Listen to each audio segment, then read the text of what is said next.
Muito bem, sejam todos muito bem-vindos mais uma vez. Recados dados, vamos começar com o nosso assunto de hoje.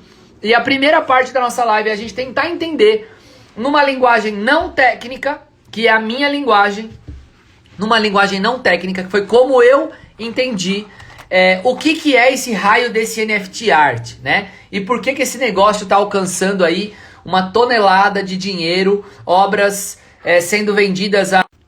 Tocou o telefone aqui, agora eu já pus para não tocar mais o nosso telefone. Obras sendo vendidas a dezenas de milhares de dólares, 69 milhões de dólares, uma obra digital que ela não existe fisicamente. Quer dizer, aquelas loucuras que só o ser humano explica, né? Só a irracionalidade humana explica. E, pô, várias obras. Agora a última venderam um pixel por... acho que 1,7 milhão de dólares. Um fucking pixel. Então, assim, de novo, só a irracionalidade humana explica algumas coisas. Mas nós vamos tentar entender aqui o que é. Muito bem. Pra gente entender, pra gente começar a entender um pouco do que, afinal de contas, é esse NFT art, a gente tem que entender que existe um circuito paralelo, né? Existe um circuito paralelo que circula muita gente, muitos produtores de arte digital, né? O que é arte digital? É arte feita digitalmente, é arte feita no computador, é ilustração. A grande maioria são ilustrações, né? E existe uma diferença, eu vou abrindo várias janelas aqui, e se vocês tiverem dúvida, levanta a mão e fala, pera. Volta nesse conceito que eu não entendi, pra gente ficar com todos os conceitos bases ali, bem... como é que fala? Bem arraigados para a gente conseguir evoluir passo a passo. Então o primeiro passo é a gente entender que tem muito... Reconectando, pausou aqui, ele apareceu por baixa qualidade da transmissão. Vocês me ouvem bem? Vocês estão me vendo bem? Manda um joinha aí se vocês estão me ouvindo bem, só para eu ver se está funcionando, porque apareceu aqui pausado devido à baixa qualidade da transmissão. Manda um joinha aqui. Sim, a Aline diz que sim, beleza. Elton diz que sim, beleza, então vou continuar. Então, a primeira parte pra gente entender é que existe uma tropa, muita gente fazendo arte no meio digital, na internet, vamos chamar assim, trocando essas coisas na internet, fazendo uma porrada de conteúdo legal, mas que existe uma diferença dessa produção que é feita no digital e dessa produção que a gente conhece, que a gente vive aqui, do mundo físico, né? Não estou qualificando um é melhor, outro é pior. Não é meu papel aqui falar sobre isso. O meu papel é falar sobre a diferença das coisas. E existe alguns dispositivos que validam essa arte digital, que dizem, pô, isso é bom, pô, isso é legal, nossa, olha aqui. E que eu não sei quais são, porque eu não circulo esse meio, tá? Que validam essa arte digital. E alguns dispositivos que validam a arte no mundo físico, no mundo real aqui nosso, né? Esses dispositivos do mundo físico, a gente fala muito aqui, e eu não vou passar por eles, eu vou mencionar eles agora. Se vocês tiverem dúvida, tem várias. Nós estamos na 97ª live. A Luísa me ajudou aqui com o número, obrigado, Luísa. Então tem 96 lives para trás que a gente fala sobre os dispositivos, principalmente sobre os dispositivos que validam a arte no mundo físico. Mas o que são? Pô, os colecionadores, as instituições, né, os museus, a imprensa, os seguidores, os curadores, os críticos, as galerias, as residências, o portfólio, a poética, N dispositivos, né? Pensa que tem uma linha reta traçada aqui no meio da nossa live. Do meu lado esquerdo aqui, tá o mundo físico. E aí eu falei aqui 10 dispositivos no mundo físico, por exemplo, que validam a arte no nosso meio, no nosso mundo. E desse lado aqui, do meu lado direito agora, tem alguns dispositivos que eu desconheço que validam a arte digital. Beleza. A arte digital, para vocês terem ideia, por exemplo, e eu recomendo muito, começa aí, ó. O Tom entrou, agora o Tom é o meu ajudante oficial das lives. Tom, põe pra galera aí o link do S-Editions. S-Editions, tudo junto fica Seditions.com, eu acho que é.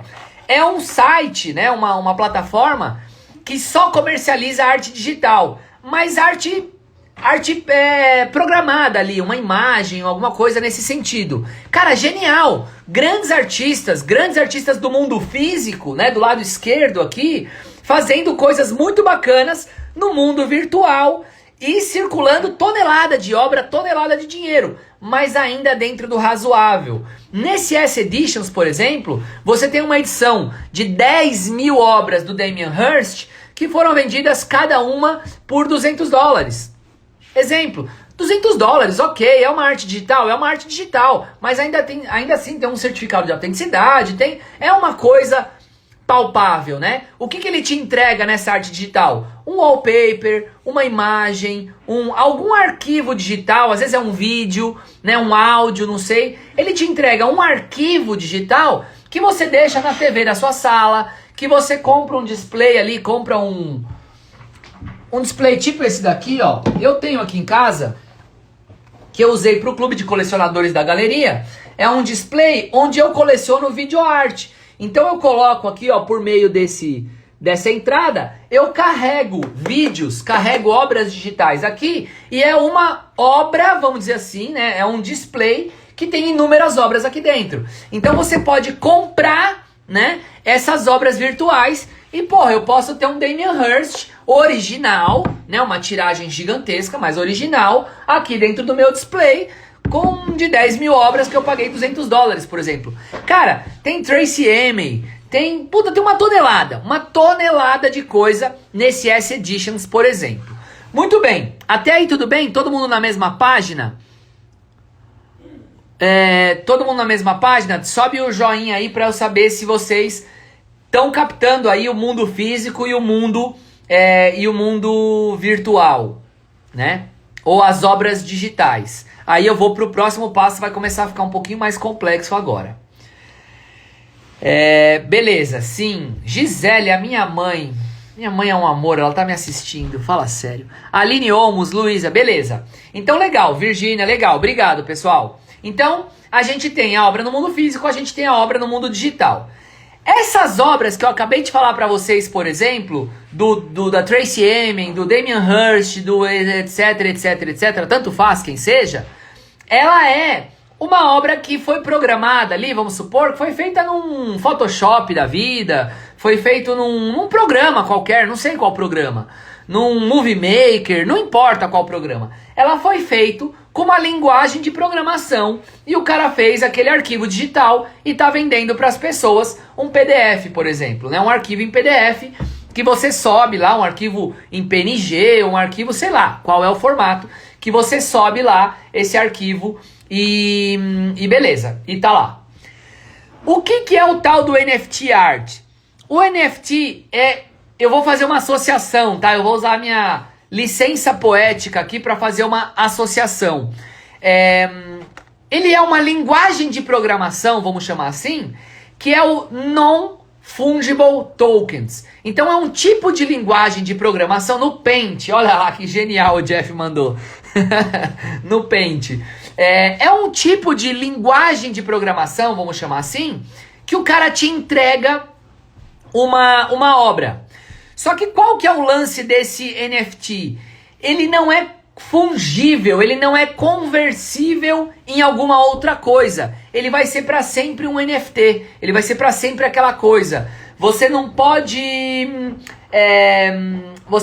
transformá-lo em, por exemplo, em moeda, em Bitcoin, em sei lá o que. Você não pode dividir ele, você não pode. Ele é único, ele é uma linguagem que, por exemplo, se você fez lá, eu tô usando uma linguagem tosca aqui que é pra gente entender, tá? Se você tem um PDF do Damien Hirst, aí você dá um Ctrl+C, Ctrl+V, você tem dois PDFs iguais, você tem dois arquivos iguais.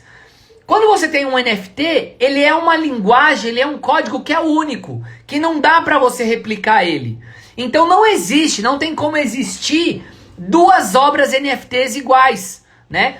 o que você pode fazer? Você pode dar um print do NFT. Então você pode, o meu NFT é essa imagem aqui, ó. Aí vocês podem dar o print, que nem a gente dá o print aqui da nossa live.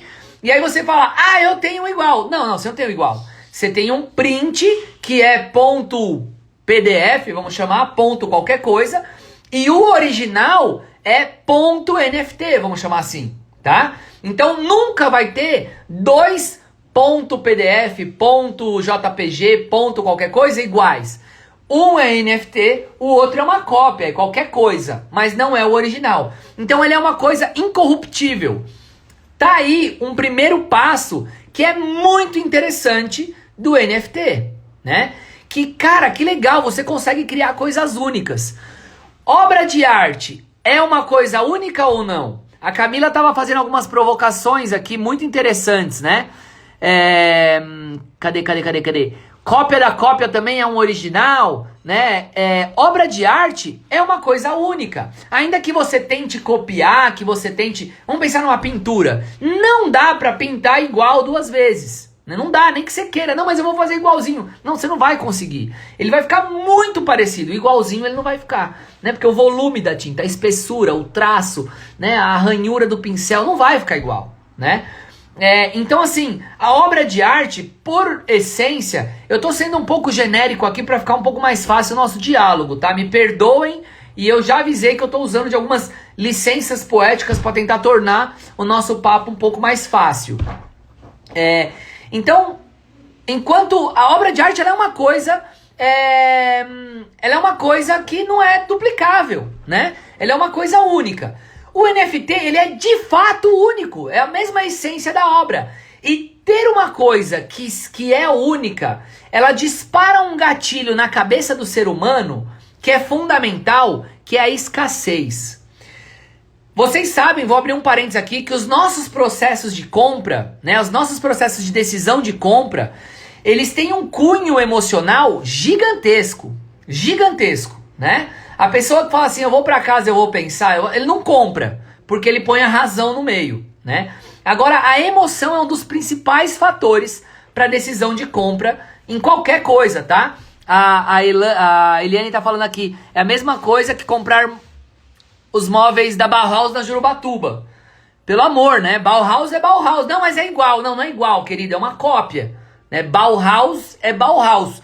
Se você vê o preço e o preço, não dá para comparar, né? Exatamente, Eliane, excelente exemplo. A Eliane é uma incrível arquiteta e uma querida que a minha mãe me apresentou, dentre os amigos as amigas da minha mãe, que enquanto podia, frequentava muito a nossa galeria, uma querida, queridíssima.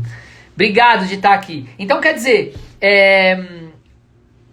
dentro desse processo emocional de compra, a escassez é um gatilho fundamental. Porque a pessoa faz assim, quem já assistiu essa?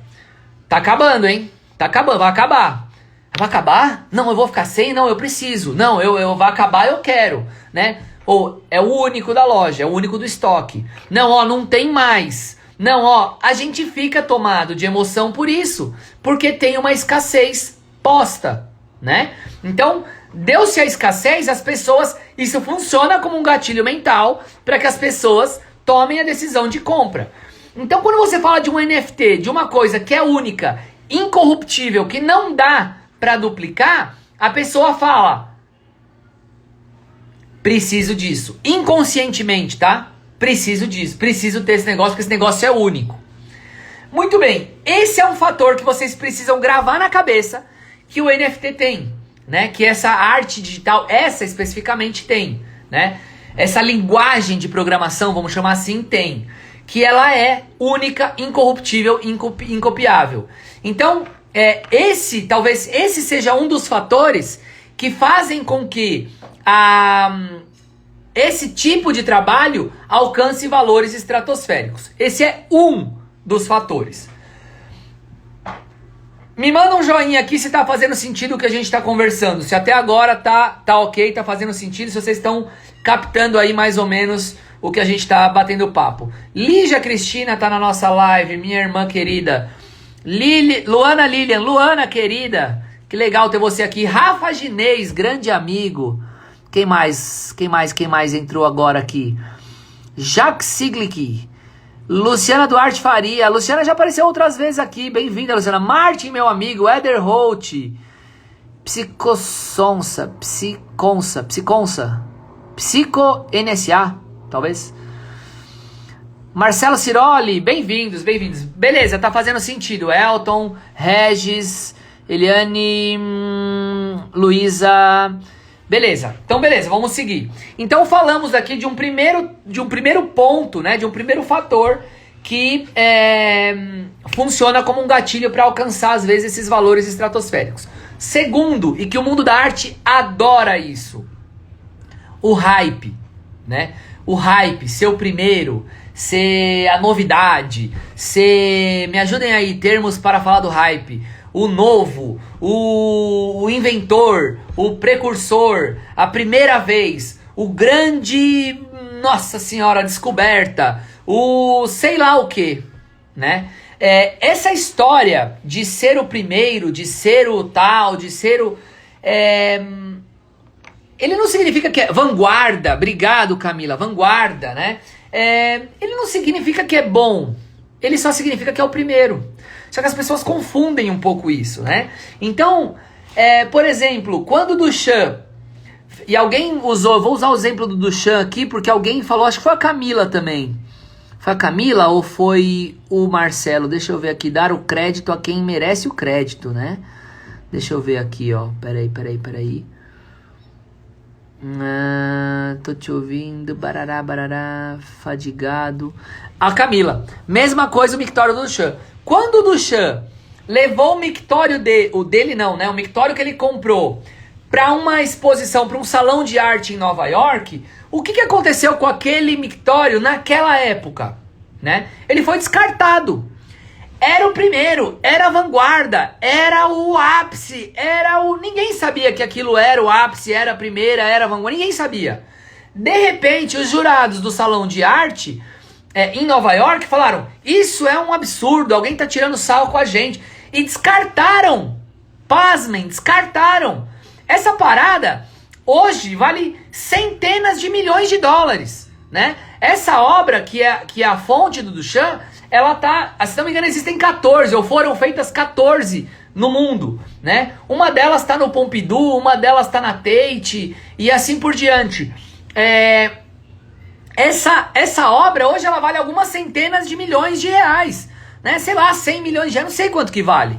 É bizarro. Mas na época que foi feita, diz os historiadores que as primeiras, ou a primeira, foi descartada. Então das 14 que foram feitas no mundo, agora eu não me lembro exato o número, mas das X que foram feitas, algumas ninguém sabe do paradeiro, né? E aí disse que elas foram descartadas. Ou seja, em sã consciência, alguém descartaria algumas centenas de milhares, centenas de milhões de reais? Nunca, né? Mas ninguém sabia que aquilo viraria aquilo. Hoje, quando acontece isso, quando alguma pessoa faz uma coisa disruptiva, faz uma coisa de vanguarda, faz uma coisa nova, faz uma coisa a primeira vez, faz uma coisa X, as pessoas disparam uma corrida insana por adquirir o direito daquilo ou adquirir aquilo, porque acham que é a nova fonte do Duchamp, que acham que é o novo, uau, sei lá o quê. E aí sai uma corrida insana, muitas vezes focada em lucro, focada em dinheiro, focada em ganhar dinheiro com isso. E aí saem comprando, saindo atrás, sai. Mas não necessariamente significa que aquilo é de fato uma ruptura, que aquilo é de fato um sinal, né? Essa obra do Duchamp, o mictório, ele só foi vir a ser o mictório depois de algum tempo. Depois, a gente estava falando do mundo físico, né? Ou a gente está falando do mundo físico, do lado esquerdo aqui. Então depois que alguns sistemas validaram, depois que algumas engrenagens validaram aquilo como obra, né? O que aconteceu agora? Saiu o primeiro... Olha lá, em outubro, se não me engano, do ano passado... O mesmo cara que estourou, que é o Mark Winkelmann, o Beeple Crap, ele tentou fazer um leilão, né, eu acho que na mesma Sotheby's, eu não sei se foi na mesma casa de leilões, não vem ao caso, E flopou, as pessoas não quiseram, tipo, vendeu normal, assim, vendeu por 100 dólares, vendeu por qualquer coisa. Mas não foi esse absurdo que, uau, nossa, X. Foi foi uma novidade ali, compra quem quer, dentro de uma razoabilidade, de uma racionalidade, né? Dentro do razoável. Quando foi o começo desse ano, que aí a Sotheby's pegou e fez o primeiro leilão de arte virtual e blá blá blá blá blá blá, uma obra desse cara foi para 69 milhões de dólares. 69 milhões de dólares, me ajudem aí, se não me engano dava 295, 77 são 14 com 721, com 728, acho que era isso aí, dava 365, 200, sei lá, foda-se, é muito dinheiro. 300 milhões de reais, uma obra desse ser humano. Não estou aqui no papel de dizer que a obra é ruim, é boa, vale ou não vale, não... Quer dizer, o vale ou não vale vocês já estão percebendo, né? Meu direcionamento, isso é só a minha opinião, não é uma verdade absoluta, e também não é uma mentira absoluta. Eu quero que vocês saiam depois dessa live e pesquisem e tirem as próprias conclusões. Esse daqui é só uma opinião. Então... quando teve o segundo leilão, e aí eles usaram de alguns dispositivos do mundo real para jogar com esse valor, né? Que é a vanguarda, que é a imprensa, que é as redes sociais, que é N dispositivos que funcionam desse lado, eles usaram desse lado aqui também e deu certíssimo. Porque não só essa primeira obra, né, ou essa obra icônica, alcançou os 69 milhões de dólares, como várias outras obras desse mesmo artista, uma atrás da outra, alcançando milhões de dólares. Então aí, esse cara, por exemplo, ele faz há 5 mil dias, por exemplo, essa obra aí, ela chama 5,000 Days, uma coisa assim, que são 5 mil, a chamada dessa nossa live aqui. São 5 mil desenhos que ele fez um desenho por dia durante 11 anos, sei lá, tanto faz também. Ele fez um desenho por dia e ele vendeu todos esses desenhos de 5 mil dias, ele vendeu, leiloou e alcançou esse valor aí, né? Mas ele continua desenhando. E hoje uma obra desse cara também começa a valer lá 1 milhão e 400 mil dólares, 3 milhões de dólares, 6 milhões de dólares, 9 milhões de dólares, 4 milhões de dólares. Só milhão. Não se faz mais conta de real, de 10 reais, de 100 reais, de 100 dólares, nada disso. É só milhão pra cima. Porque tem um hype aí envolvido, né? Tem toda uma discussão que já não entra mais no mérito. Até agora a gente não falou da qualidade da obra, né? A gente não falou da obra em si. Agora que eu tô explicando o que é a obra. Porque é exatamente isso que tá acontecendo, minha gente. Ninguém tá olhando mais para os trabalhos em si. As pessoas começaram, dentro do NFT, a vender a propriedade de coisas que nem se tinha propriedade. Por exemplo, um pixel. Quem que é dono de um pixel? Quem que é dono do pixel? E aí o cara registrou isso ali no blockchain, registrou isso ali na NFT, e agora isso é incorruptível, é induplicável, tal, e o cara é dono de um pixel. Né? O primeiro tweet do dono do Twitter, do cara que inventou o Twitter, alguém registrou isso aí lá no NFT e vendeu esse tweet. O tweet original é o que tá registrado lá no... Puta, mano. Aí começou uma papagaiada, na minha visão, começou uma papagaiada para todos os lados, de gente colocando coisas no NFT. Muita coisa. Sem valor nenhum. Uma grande baboseira, um grande nada, inventando coisa para colocar no NFT. Coisas que não tinham qualquer lastro no mundo físico, quiçá no mundo virtual. Lastro que eu digo assim... Quem é você na fila do pão? Sabe? Pra você falar, não, eu vou vender um não sei o que lá no NFT. Cara, você nunca fez nada, sabe? Então assim, começou uma corrida insana e desenfreada por essa parada, que eu particularmente acho de uma insanidade sem tamanho, né? E aí, beleza, as pessoas, eu acho, essa é só a minha opinião, não precisa ser a opinião de vocês. Tem um grande hype, tem um grande auê aí e que tá cansando um pouco, né? Muito bom. Então, chegamos talvez aí no ponto que eu comentei para a primeira parte.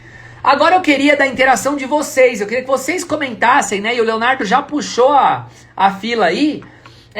Mas e isso, e aquilo, e o outro, mas não vale para isso, mas não vale para o outro. E a gente vai começar a tentar desvendar algumas utilidades, porque tem sim algumas utilidades essa história de NFT e de blockchain e etc e tal. Antes da gente passar para a próxima fase, o que significa o blockchain, só para vocês terem ideia. Imagina que eu peguei um documento aqui, a minha obra, levei lá no cartório aqui, ó, do São Bernardo, e autentiquei aquilo. Aí você fala assim, porra, agora isso aí é autenticado, isso aí é incorruptível. Mais ou menos. Por quê? Porque eu posso pegar uma etiqueta igual àquela e posso imprimir parecido com aquilo e posso falsificar a assinatura do escrivão ali e posso não sei o que, e posso falsificar isso. É difícil? É difícil, porque tá o registro no cartório e tal, mas dá para falsificar? Dá para falsificar, né? Então assim, uma coisa autenticada no mundo físico aqui, ela é corruptível, né? Ela existe forma de você fraudar. O que é o blockchain? Imagina que existe centenas de milhares, quiçá milhões de cartórios espalhados pela rede mundial de computadores, pela internet toda. Aí você imagina que eu fui, isso se chama blockchain, centenas de cartórios espalhados pela rede inteira. Isso se chama blockchain. Aí você imagina que eu vou lá nesse blockchain, né? Que são cartórios espalhados pelo computador de todo mundo. Inclusive o seu computador pode ser usado para isso, para armazenar esse tipo de dado. E pego o selinho. Só que o que acontece com esse selinho? Esse selo aqui, ele não é mais um selo que eu vou aqui no cartório de São Bernardo, roubo ele e falsifico e tal. Ele é um selo que foi picado em milhões de pedaços e foi colocado um pedacinho dentro de cada computador, de cada um desses cartórios espalhados pela internet. Ou seja, para você corromper isso, você tem que descobrir aonde está cada pedacinho desse selo, ir atrás, falsificar e aí, etc e tal. Quer dizer, se você vai só, encontrei um pedacinho desse selo, vai lá e adiciona mais um nome, mais um zero, mais um tal, no cartório do lado, no computador do lado, você não conseguiu falsificar. Incompatibilizou, tá falso. E assim por diante. Quer dizer, você não consegue, no blockchain, é incorruptível, né? Você não consegue falsificar alguma coisa que está certificada via blockchain. Blockchain é uma corrente blocada, né? Uma corrente ali de dados, né? De novo, estou usando da minha licença poética para traduzir isso para uma linguagem um pouco mais factível para a gente tentar entender. Haters que se segurem aí na cadeira, hein? Pelo amor de Deus. Que mais? Então, beleza, falamos o que é o blockchain. Agora eu vou voltar para as perguntas de vocês. Léo, mas para obras tipo videoarte, pode ter uma função interessante, não? Pode ser uma linguagem incorruptível, feita vídeo, né? O vídeo, para que o vídeo se torne único e que você faça as tiragens do vídeo. Pode ser assim um uso interessante. Nário virou caça-níquel, exatamente. NFT, em como cabe necessidade do ser humano de se sentir único e exclusivo tendo obras únicas, é isso? É um pouco disso, Luísa. É um pouco disso. É a cabeça do ser humano. Faz sentido. Rastreabilidade é o que salva. Isso já existia em gado, frango, sabia? Muito bom, Tom. O Tom trouxe um ponto fundamental, do nascimento até o seu prato. O Tom, tô lendo o Marcelo e tô falando o Tom. O Marcelo trouxe um ponto fundamental. Você rastreia da história, da origem, quem vendeu, quem comprou, para onde foi, um BBB da obra. Eu usei uma outra analogia. é um livro de registro da obra. Então, o que significa? Você pode pegar lá, criar um certificado de autenticidade registrado na blockchain, né? Registrado com uma linguagem NFT, por exemplo, registrado na blockchain, que você entra sempre nesse mesmo e único certificado e você fala, essa obra nasceu em 21 de abril de 2021. No dia 22 ela foi vendida para o Marcelo por R$100. No dia 23 o Marcelo vendeu para a Luísa por R$200. No dia 24 a Luísa vendeu para o Renato Gosling por R$500. No dia 25 o Renato deixou cair e rasgou a obra. Ela foi restaurada pelo Elton. O Elton que tá aí, ó. O Elton restaurou. No dia 26 e assim vai, e assim vai, e assim vai, e assim vai. Quer dizer, existe uma possibilidade de você criar um livro de registro da obra que é incorruptível. Isso é genial. E isso é um ganho muito bom para as obras de arte. Por quê? O mundo da arte tem uma não transparência que favorece alguns, né? Então, por exemplo, se eu virar para vocês e falar assim, olha, eu acho que é bom vocês comprarem a obra do Marcelo agora, que tá valendo R$1.000, porque o leilão, não sei o que lá, vendeu uma por 1 milhão. Então quer dizer que agora as próximas do Marcelo vão subir tudo. Ou seja, eu fico jogando, eu fico especulando com a coisa, pura especulação, pra jogar com o dinheiro, jogar com o valor das coisas. Tem muita gente que faz isso, principalmente no mercado secundário. Isso é perigosíssimo. Isso é ruim para o nosso mercado. Porque é um mercado de arte que poderia ser muito maior, mas por falta de transparência, as pessoas têm medo. Ah, eu não entendo nada. Ah, eu tenho medo. Ah, eu tô comprando gato por lebre. Ah, eu tô não sei o que. Ah, eu tô não sei o que lá. Aí o cara entra no site, o preço é sob consulta. Caralho, não tá à venda a sua obra? Põe o preço lá. Entendeu? Ah, não, eu quero que me mandem um inbox. Por quê? Porque para um vai custar 100 mil e para o outro vai custar 200 mil, se o outro for mais rico que um. Qual que é a lógica disso? Qual que é a lógica de você não ser transparente com as coisas? Né? Então, existe um problema, né, aí que interessa a alguns, mas é alguns assim, ó. O nosso mercado é muito pequeno ainda e ele pode ser muito maior.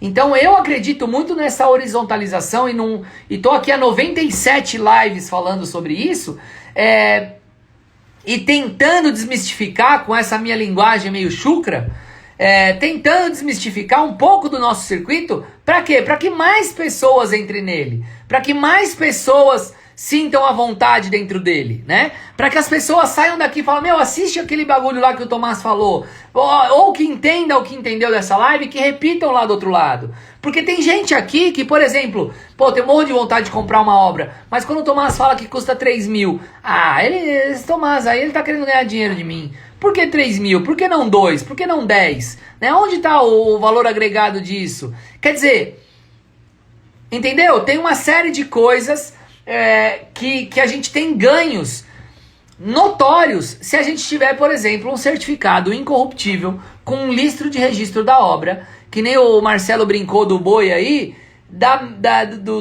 como é que é? Da fazenda ao seu prato, entendeu? Do nascimento ao seu prato, né? Quais vacinas tomou, quais, sei lá, agrotóxico, quais fertilizantes, inseminações e o caramba 4 que você está consumindo. Faz sentido? Então o Marcelo pôs um ganho muito, muito, muito legal para nossa live. Para nossa live não, para esse tema. Mas como fazer uma arte digital interessante? Daqui a pouco a gente fala disso, Fernando. Marcelo, você rastreia. Renato Gosling, salve people, marketplace parece... Porra, mano, Renato, você tá causando aí, bicho.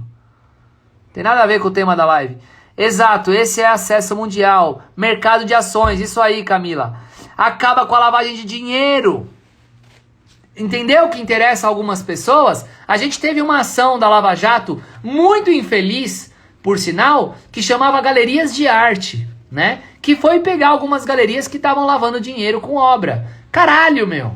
Sabe, se o mercado já é difícil e pequeno o suficiente, você ainda vai me cagar e Saca? Joga todo mundo na lama. A operação chama lá galeria de arte. Quem é que vai querer atrelar o seu nome a uma galeria de arte, deixar seu CPF lá e levantar uma bandeira e falar: ô, Polícia Federal, vem aqui que eu comprei uma obra, ó. Sabe? Pra puta que pariu. Portateion, o principal marketplace para vender e investir arte com total transparência. Demorou para o... agora entendi, Renato. Portateion é o principal marketplace que liga os artistas e colecionadores via blockchain para vender, investir e ter arte com total transparência. Demorou para o mundo da arte descobriu, surgiu lá por... beleza, tá certo, meus preços estão no site, isso aí. Empresa que me parece boa é a Givoa. E a Aura fez um curso que é bem bom que eu fiz. A Aura é excelente, a Bruna queridíssima. Vamos lá, as perguntas que estão aqui, ó. NFT pode ser uma bolha que uma hora vai explodir? Eu acredito muito. Eu acredito muito que pode ser sim uma bolha que vai explodir. Nesse sentido, eu tô falando pro lado negativo, tá? Eu acho que é uma bolha que inflou muito e muito rápido. Minha opinião, humilde opinião. Tem lastro? Tem algum. Mas não para esse valor que as pessoas estão falando. Tem o valor de 5% do lucro de revenda da obra, que é muito bom, Camila. Olha outro ponto excelente que a Camila trouxe. A lei brasileira prevê o repasse. Como é que chama, Camila? Me ajuda aí. De direitos autorais. Não é de direitos autorais. Não sei, me ajudem aí, quem lembrar dessa lei que garante o repasse de 5% pro autor. Por meio dessa certificação, você consegue rastrear que qualquer lucro o artista consiga receber. Afinal de contas, ele é o produtor. O cara vende a obra a primeira vez a R$100, que R$100 virou comida, sei lá, virou qualquer coisa. E o outro ser humano que comprou a R$100 tá vendendo a milhões. E o que o artista ganha? Porra nenhuma. Tá errado, né? É a mesma coisa que tem, por exemplo, os clubes de futebol que remuneram o clube formador. Porque o propriedade intelectual, acho que é isso mesmo, Renato. Os clubes de futebol, por exemplo, que formaram como é que era o nome do clube que formou o Ronaldo Fenômeno lá? É um clube do Rio, pequeno, mas nada a ver o clube lá, clube nada a ver.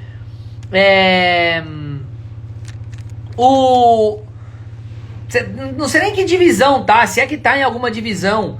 Esse clube, quando o Ronaldo Fenômeno foi pra não sei aonde, não era o Cruzeiro, não, é um clube do Rio. Cruzeiro já era um clube grande que ele foi. Vila Nova, tanto faz, não importa. Quando o Ronaldo foi pro Barcelona, Inter de Milão, o caramba 4, esse clube aqui que comeu capim tentando formar o Ronaldo, ele ganhava lá 0,05. O Santos com o Neymar, por exemplo, ele ganhava 0, São Cristóvão, é isso aí, Marcelo.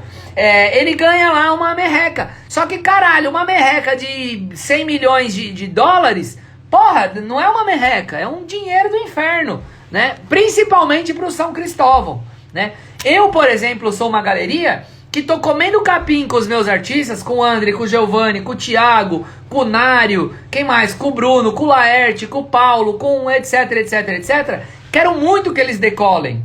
Mas quando eles decolarem, eu quero ficar com a minha parcela.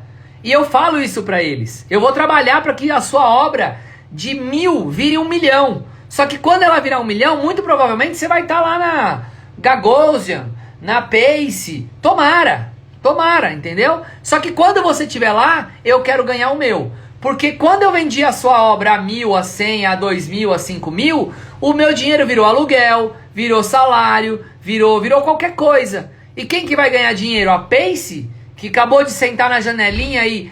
Cara, isso é o que acontece na realidade. E quem é o Tomás na fila do pão pra falar isso? Mas, ainda que eu esteja na fila do pão, morto e pé rapado, eu vou falar pra Pace, falar, querido, segura tua onda aí, que eu conversei com o meu artista aqui e ele concorda nos termos de que, por exemplo, ele fica com 50%, você, Pace, fica com 45% e a OMA fica com 5%. Se o artista concorda e a OMA concorda, você que acabou de chegar agora, por que você não vai concordar?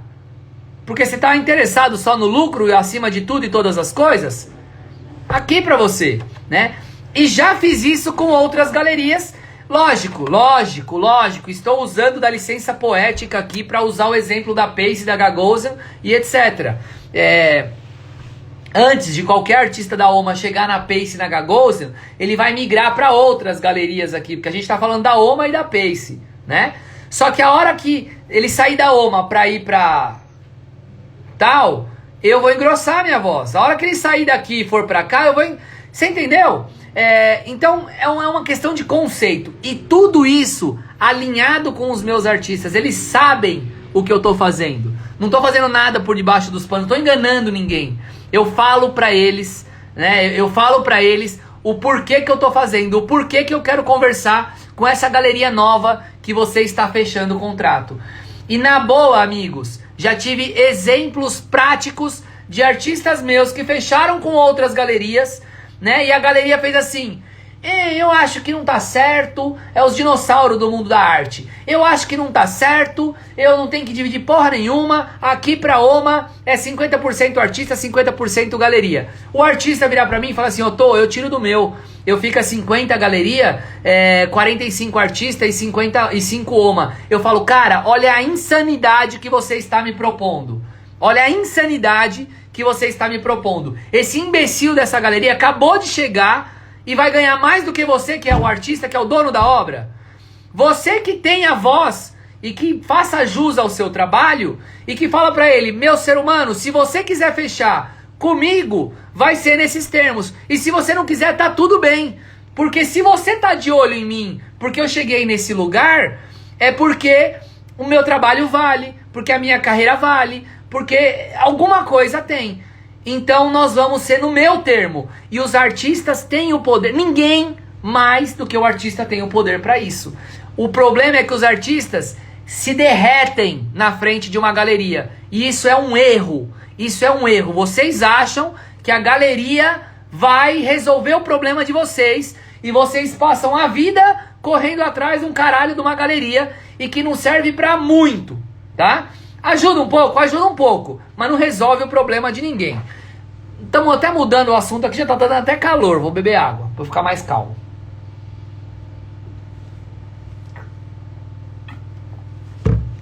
Muito bem.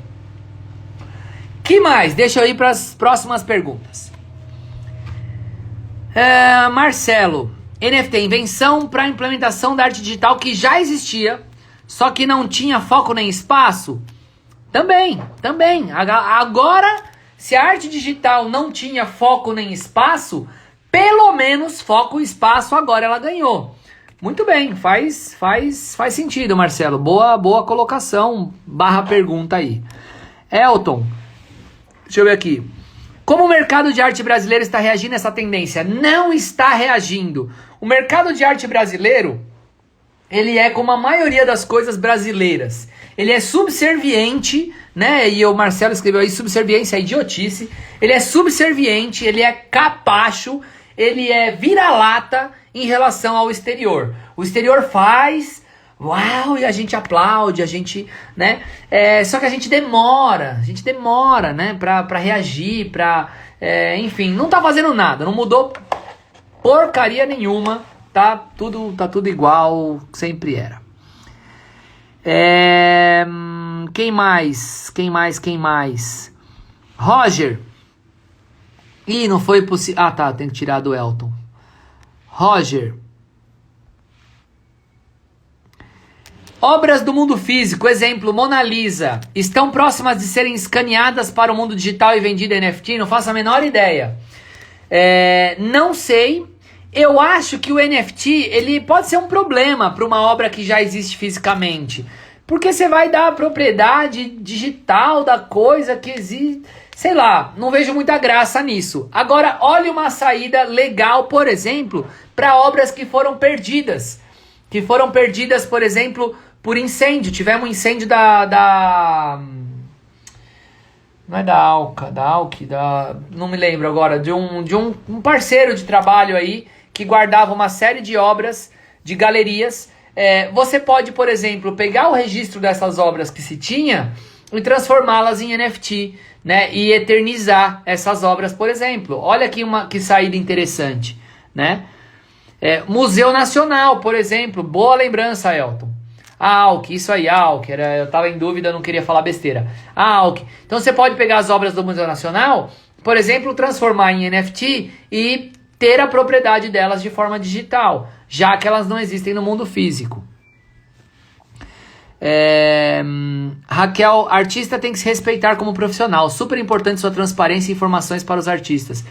Raquel, olha, eu queria que minha voz chegasse para todos os artistas que estão hoje em grandes galerias sendo subservientes e achando que estão com a faca e o queijo na mão, né? Porque tem muito artista que se acha, uau, o gênio da cocada preta lá, não é nem gênio da lâmpada e o rei da cocada preta, e que, cara, é um tonto na mão da galeria. Mal sabe o que a galeria tá fazendo com ele, né? Porque tem muita sacanagem entre galeria e artista, né? Então eu queria muito que essas coisas chegassem enfim, grandes, pequenos, não importa, em todos os artistas. Tô adorando, você tá impossível hoje. Renato tomou até bronca na live hoje aqui. Ai, que mais? Vamos lá. Deixa eu ver que mais. Fernando Correia, não seria mais inteligente o NFT estar num site de museu virtual? Por exemplo, boa saída. Imagina um museu virtual, por exemplo, que tem propriedade das obras, que elas podem ser reproduzidas ali, mas a propriedade do original digital é do museu tal. Olha que legal, né? É muito bacana, baita possibilidade. Cheat. Por ser uma novidade na arte digital, será muito ligada ao contexto atual do isolamento social. É como um marco dessa época. Eu não sei, nunca tinha pensado sobre isso.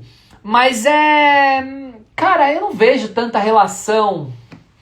A gente vai ter que começar devagar aqui, né? De fato o digital, ele tem uma característica peculiar do isolamento, né? Porque você não faz uma obra digital junto com alguém e o mundo se tornou mais digital. Mas não é por causa disso que as pessoas chegaram no NFT e fica uma coisa talvez um pouco desconexa. Não sei se vai ser um marco dessa época. Eu acho que essa época vai ter um marco muito mais poético, né? Pra ser sincero. E até de um legado físico, de transtorno psicológico, de uma série de coisas que vai ser refletida a despeito de uma mídia, né? Porque o digital é uma mídia. Não sei se eu concordo muito com essa colocação. Vamos lá. Elton, em Nova York está sendo elaborado um espaço para que possam ser exibidas as obras em NFTs. Olha que legal. Marcelo já propôs a hashtag do dia, Tomás Taputo 2. Hashtag do dia. Gênio da cocada preta. Essa daí. Esse é o tipo de hashtag que eu vou chegar no trabalho amanhã e o pessoal vai falar, ô, gênio da cocada preta. Porque essa história, eu não sei se vocês sabem que a história das hashtags, ela é exatamente essa daí. Eu vim aqui, falava uma groselha e o pessoal já marcava no quadro assim, ó. Deixava num papelzinho assim, ó, hashtag não sei o que lá, uma palavra errada que eu falei, qualquer coisa. Aí eu mando aqui ao vivo um gênio da cocada preta, aí as pessoas já ferrou. Que mais? Tominha está pistola. Não acho. Pode até ter surgido daí a ideia, mas o propósito é mais especulativo. Muito bom, faz sentido. Que mais? Deixa eu ver o que mais tem de perguntas aqui. Olha que pergunta interessante. Além do Giovanni Caramelo, outros artistas da OMA pensam em criar ou já estão criando NFTs arts? Não. Por que o Giovanni fez? E eu conversei muito disso com ele, e ele tem consciência disso, ele também tem uma posição crítica sobre isso. Quem segue ele aí nas redes sociais, vê que de vez em quando ele posta umas coisas a esse despeito.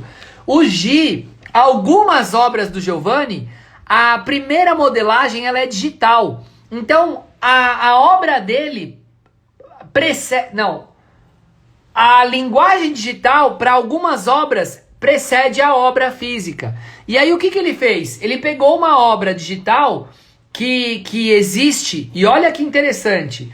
Ele pegou o Nikutai, que é um cara dançando butô assim, grandão e tal, enfim. Ele pegou uma obra dele, que é o Nikutai, que ele tinha feito essa modelagem digital.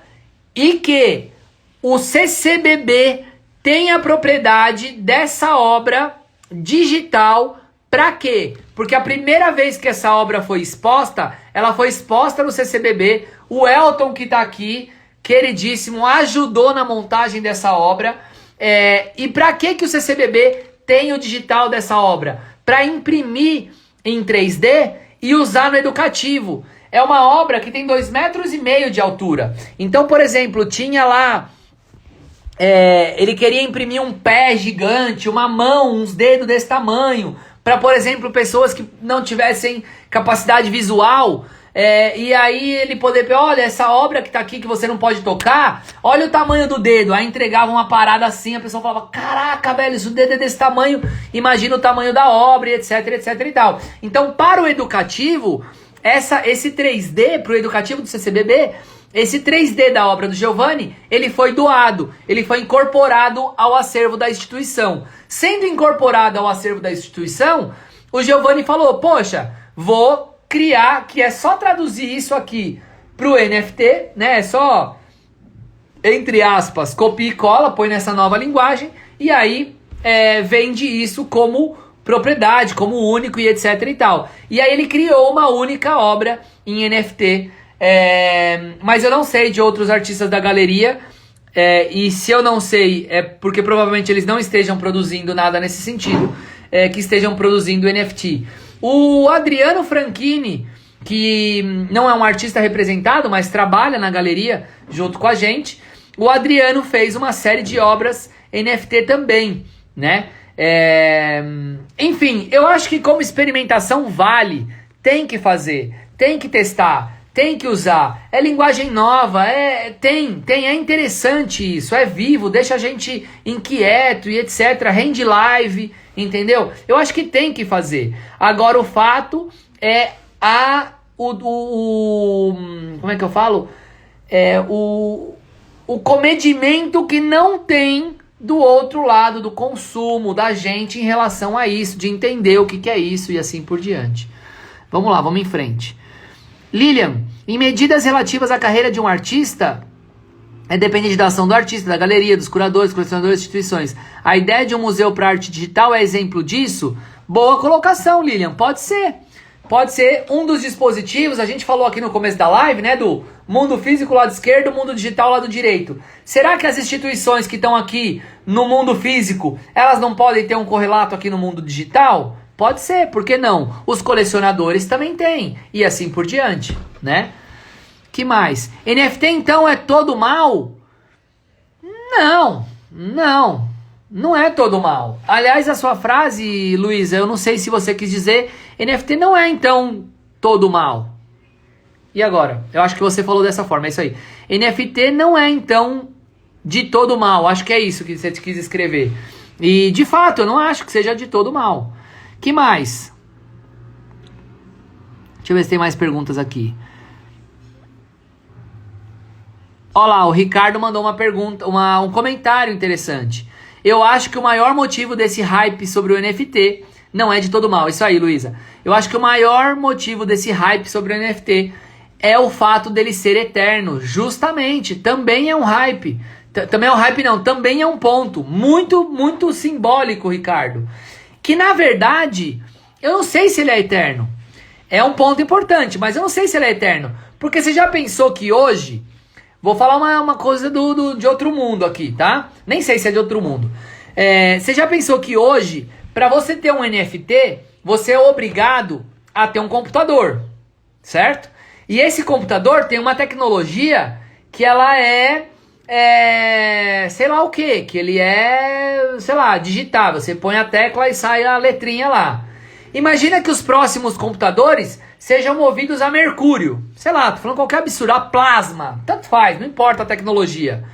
Cara, aí todos esses computadores atuais, eles vão virar obsoletos. Mas e quem tem um NFT? Vai ter que ter um computador tal, da tecnologia tal, porque agora o tal não é compatível e tal. Quer dizer, eu não sei se ele é tão eterno assim quanto parece. A Lilian pôs aí, ó, não é eterno, pois existe obsolescência da tecnologia. Que mais? A Camila também falou, não sei se é eterno. Então tem uma questão aí interessante da sua colocação, mas eu não sei se ele é eterno, não tenho conhecimentos técnicos para dizer isso. Mas se eu fosse chutar, diria que não. Muito bem, senhores e senhoras. Passamos aí pela segunda parte da nossa live, que é essa interação que é importante e riquíssima. E aí vem a terceira parte da nossa live, terceira e última. A gente já tá quase não, a gente já tá 1 hora aqui falando. Vem a terceira parte da nossa live, que é pra gente dar risada. Não, tô brincando. Que é pra gente comentar sobre as obras que foram comercializadas em NFT. E aí por isso que tem uma questão que é curiosa, porque o Beeple, por exemplo, lá, e eu não conheci todas as obras online, tá? Todas as obras digitais e todas as obras que foram comercializadas em NFT. E muito por acaso, as que mais estouram são as mais bizarras. Então, cara, comercializaram lá um GIF de um gatinho por 4 milhões de dólares. E não se apeguem aos números, por qualquer $1 milhão. Porra, vai pra puta que pariu, um GIF de um gatinho, sabe? Comercializaram o tweet do fulano de tal por mais algum $1 milhão. Pô, também é descabido. Comercializaram mais o Pixel por algum $1 milhão. E aí comercializaram mais sei lá o que por mais algum $1 milhão. E aí E assim, até agora, eu, Tomás, na minha opinião, não vi nenhuma obra que tenha sido criada no digital que eu falo, uau. Vou refazer minha frase. Eu não vi nenhuma obra que tenha sido criada em NFT e comercializado dentro desse hype que tenha sido uau, sabe? Então, cara, assim, pô, tem desenhos legais? Tem desenhos legais. Tem um trabalho, tem trabalhos interessantes. Vale os milhões? Minha opinião, não vale. Não vale, sabe? É muito oba-oba, muito blá blá blá, muita especulação para pouco trabalho, para pouca carreira, para pouca densidade ali no negócio.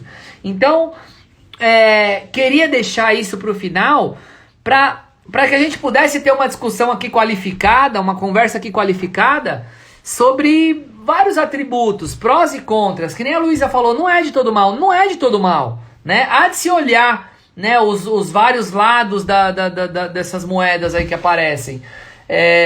Então, beleza, né? Agora a gente tem que guardar algum absurdo aí, guardar algum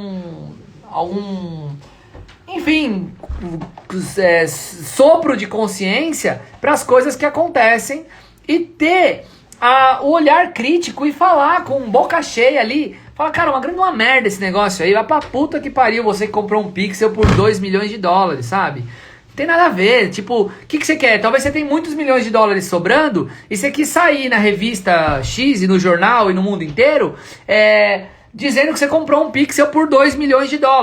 E aí não é na verdade que você comprou um pixel por $2 milhões. Você comprou uma popularidade instantânea baseada num fato grotesco por $2 milhões. Então você podia ter comido merda ao vivo, não ia dar tanta repercussão, porque, né, tem outros imbecis, bom, sei lá, também não entra o caso, que fazem isso. E aí você resolveu gastar então $2 milhões num pixel, e aí você teve aquela, sei lá o que, momentâneo, que uau, agora Então, um grande idiota, na minha opinião. Que mais? M. Ramos Pontilismo. Nia Cat é um clássico meme, sem dúvida. Tem seu valor por ser único. NFT é a hype do status de possuir. E também da valorização da cripto Ethereum. É uma opinião. É uma opinião. Pistola. Tô pistola. Cadê a crítica de arte? Que mais? Quanto mais a moeda girar, mais ela valoriza. Esse é o produto da NFT. Valorizar a moeda pelo giro dela de wallet para wallet. É isso aí. É o absurdo da exclusividade. Parece que não se pensa no tipo de trabalho e nem no valor. Tudo pela exclusividade e fama. É um ponto de vista também, né?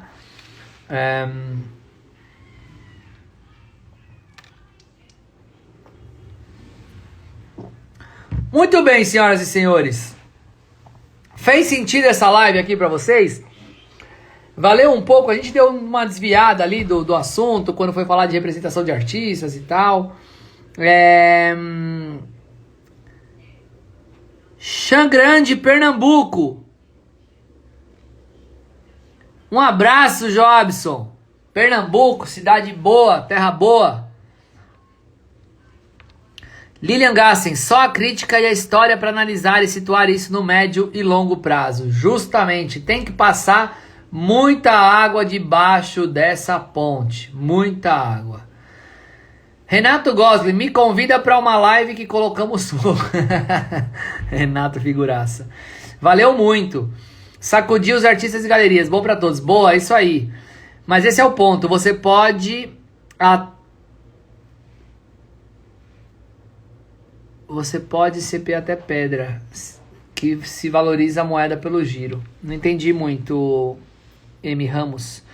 Leonardo Airon. Eu sou entusiasta de criptomoedas. Eu também sou, viu, cara? Também sou. Acho que é moda, mas no futuro irá resolver muitos problemas que temos no mundo da arte. Eu também acho. Também acho, mas acho que é uma... Mas acho que tem uma bolha aí, né? Esses trabalhos, e aí tem muita gente discutindo. Ah, porra, mas se essa arte, se essa obra... Será que essa obra vale 69 milhões? Não, a gente não tá falando da obra, a gente tá falando de outras coisas, né? E é importante a gente saber isso. E saber diferenciar. Cara, esta obra é uma bosta. Todo esse contexto, opa, serve pra alguma outra coisa. Por exemplo, pode ser uma opinião, né? Beijo pra Belo Horizonte, Camila, querida. Tira onda, mano. Sucesso. Leandro Júnior, ótima live. Valeu, Leandro. Valeu, valeu, valeu. É isso aí, gente. 1 hora de live aqui. Agora eu vou jantar. Que Dona Beatrice, toda quarta-feira, janta sozinha. Então eu vou jantar e agora ela me faz companhia. E eu, como um bom crítico de arte, como um bom... Como é que fala aí? Um cara muito intelecto e que, só fala coisas difíceis e termos difíceis e tal, e um cara extremamente culto. Eu tenho uma coisa pra fazer agora à noite, que é descobrir se o Arthur vai ser eliminado do Big Brother. E antes que vocês me crucifiquem, eu vou me despedir aqui, porque vocês vão começar a me jogar pedra. Beijo! Fui!